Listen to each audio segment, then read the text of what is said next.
welcome to my video टिकटकमा पनि राख्छु युट्युबमा पनि राख्छु प्लिज एउटा कुरा चाहिँ सपोर्ट गरिदिनु होला सब्सक्राइब गरिदिनु होला अनि म यो यस्तो ठाउँमा आएको छु यो चाहिँ बोरे खोला हिमाली रेनबो ट्राउट 1.5 किलो माछा पनि लिएको छु ट्राउट लिएको छु अब गएर पकाएर खाइन्छ होइन अनि ठाउँ आउन सक्नुभयो भने यस्तो भ्यू हेर्दै तपाईँहरू खान सक्नुहुन्छ कस्तो मजाको देखिन्छ यो चाहिँ त्रिशुली जाने बाटो टोखा हुँदै है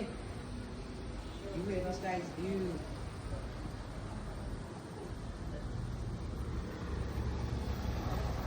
आउन सक्नुहुन्छ यहाँ ढेँडो लोकल कुखुरा चाहिँ यहाँ पाल्नु भएको छ जहाँ चाहिँ उहाँहरूले यहीँ काटेर ढेँडो लोकल कुखुराको झोलसँग मजाले दिनुहुँदो रहेछ यो अन द वे अब यसलाई हाइवे नै भनौँ यो त्रिशुली जाने बाटो टोखाबाट आउँदै गर्दा अब नयाँ ठाउँ मेरो होइन एक्सपिरियन्स ट्राउट माछा पाएको भएर चाहिँ आउन सक्नुहुन्छ तपाईँहरू एकदम भाइब एकदम राम्रो छ भन्दै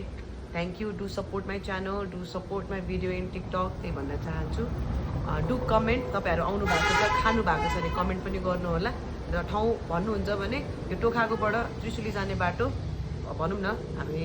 नुवाकोट जाने बाटोमा पर्छ यो चाहिँ माथिपट्टि छ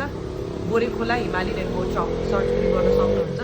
यो प्रमोसन होइन तर जहाँ भाइब राम्रो छ त्यहाँ चाहिँ मलाई भन्न चाहिँ मन लाग्छ त्यही भएर त्यही भन्दै गाइस सबैलाई be happy stay happy trout माछा हेर्न सक्नुहुन्छ मान्छे के किन्नु पनि आउँदो रहेछ मैले पनि किनेर लगेँ 2 किलो जति गाई है आउनुहोस् हाम्रो बोरे खोला हिमाली रेनबो ट्राउट खाएको छ हेर्न सक्नुहुन्छ मलाई पनि त्यति बेला ट्राउट मनपर्छ कमेन्ट है गाइज